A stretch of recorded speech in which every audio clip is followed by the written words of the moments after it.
Hey everyone, welcome back to Wanderlust channel.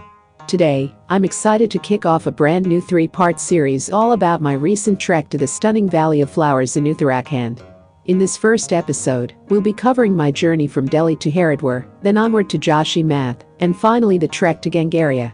The next episode will take us through the breathtaking Valley of Flowers, and in the final episode, we'll trek to Hemkund Sahib and explore the holy sites of Badranath and Mana village. Let's dive right in.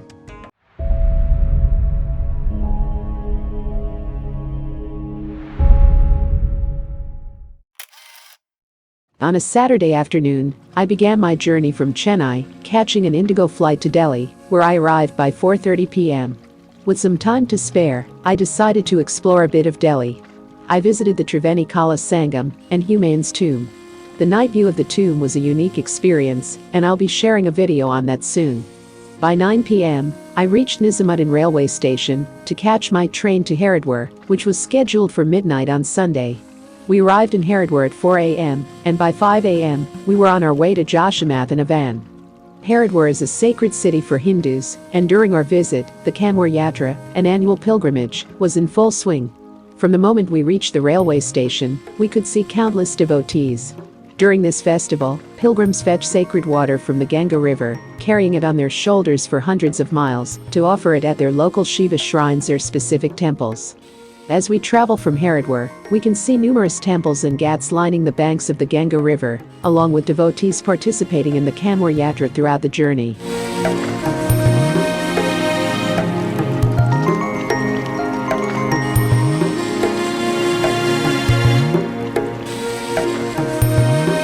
A long journey awaits us today. We started at 5 a.m. and will reach our destination, Joshimath, by around 5 p.m. Along the way, we'll pass through Rishikesh, Devaprayag, Rudraprayag, Karnaprayag, and Nandaprayag. Throughout the journey, we'll be following the Ganga River and Alaknanda River, offering us stunning views as we travel. Here's a view of the Ganga River from the spot where we stopped for breakfast. The river is running a muddy brown color due to the recent rains.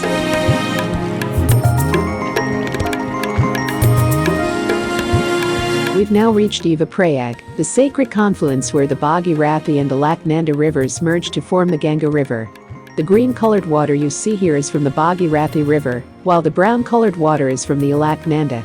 From here, we can also see the Central Sanskrit University, Sri Raghunath Kirti.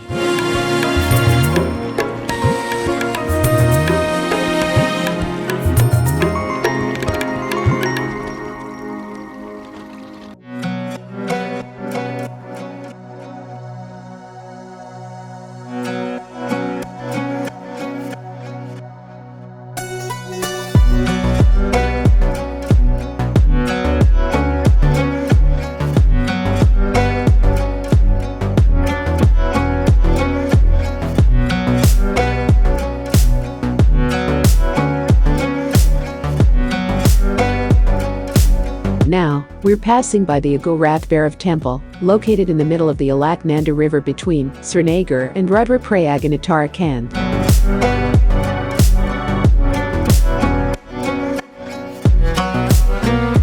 We're traversing the hilly terrain, navigating roads along the mountain slopes.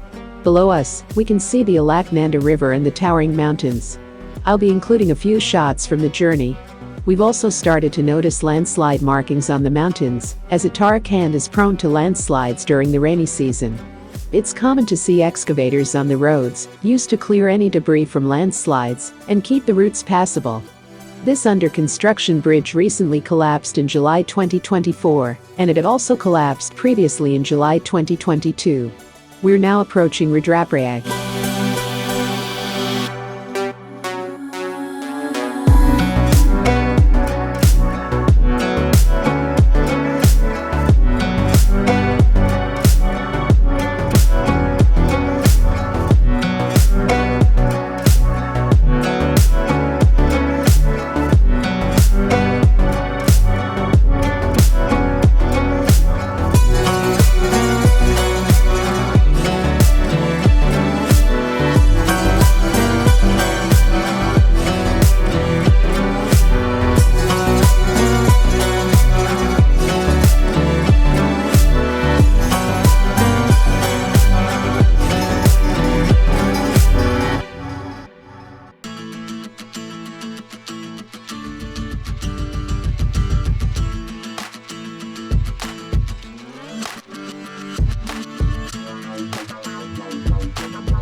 tunnel is quite interesting.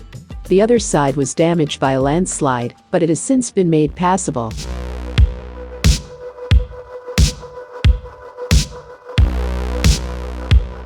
We've observed many recent landslide areas throughout our journey. Fortunately, our trip to Joshimath wasn't affected by any landslides, but on the return journey, we had to stop at a few places due to landslides. I'll be including those visuals in the final video.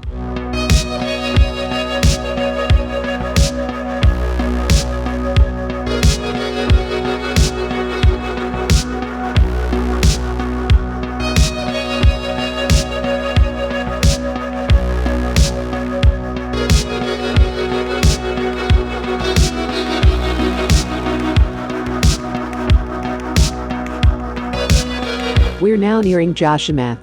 We made a stop to admire a waterfall located beside the road, known as the Jogidhara Waterfall.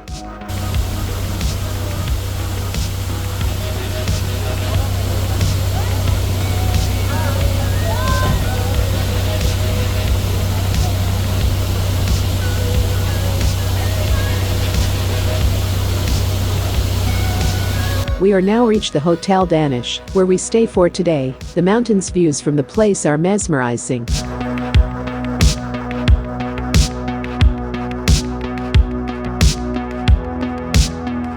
After a night stay and breakfast at 7 a.m., we continued our journey in the van around 7:30 a.m.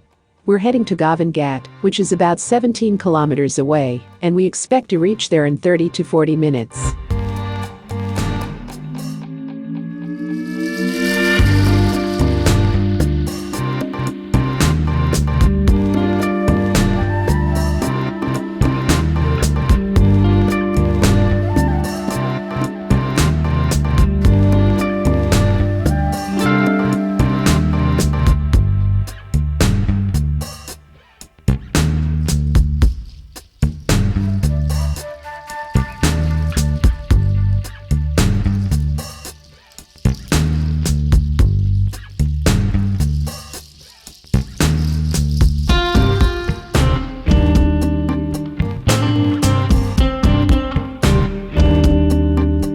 We've now arrived at Govindghat and have switched to a jeep.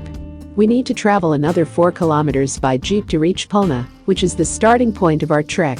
From Pulna, we'll begin our trek towards Ghangaria, which is about 10 kilometers away. Ghangaria is situated at an altitude of 10,550 feet.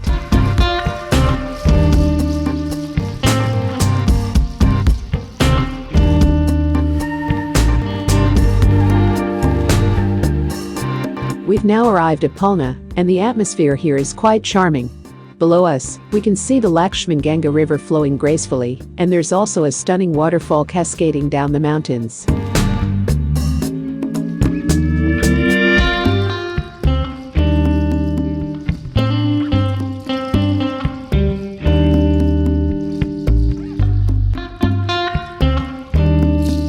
As we're traveling in a group, the organizers have taken care of the entry formalities and other necessary arrangements. I'll share more details on the organizers and costs in the next episodes. We started our trek at 9:15 a.m. after securing the necessary permissions. Our group includes 16 trek members, 2 organizers, and 1 tour guide, totaling 19 people. Given our varied age groups, we started at a slower pace. The trek took us about 7 hours to complete, including breaks, with an ascent of approximately 4,000 feet. If walking the entire trek isn't feasible, there is an option to hire a mule, which is essentially a horse, to assist you. This service costs around 1,500 rupees per person, but you can also hire a mule mid-journey at a reduced cost. Additionally, you can send your bags with the mule. As we're traveling in a group, we opted for this service, which costs 500 rupees per bag. The mule handler will deliver the bags to the hotel, where we can collect them upon arrival. Also, keep in mind that goods and services after Pulna will cost more since everything is transported by mule. You'll see many horses carrying supplies throughout the journey.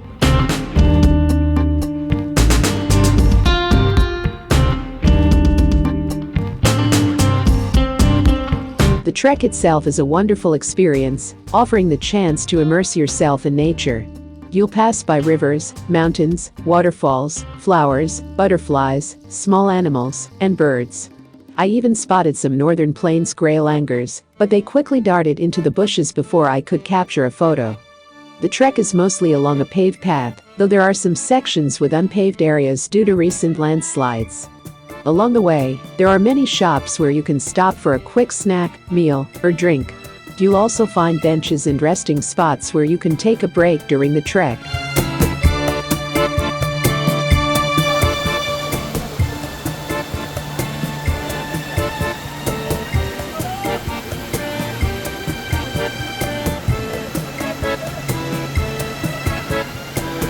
Here, we can see hazelnuts growing on the tree.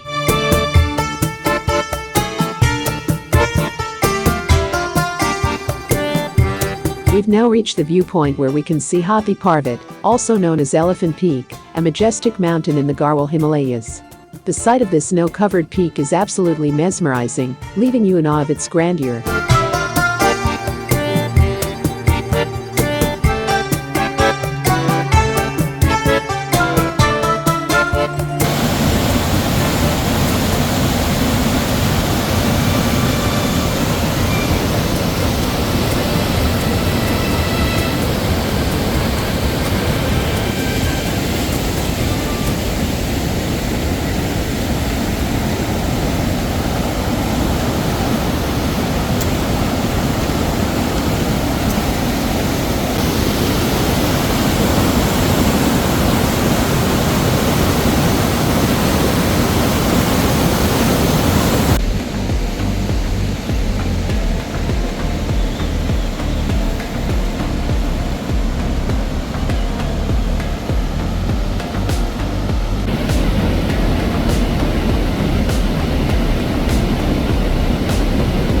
This is one of the landslide areas I mentioned earlier, where the paved path has been swept away, forcing us to walk on an unpaved section.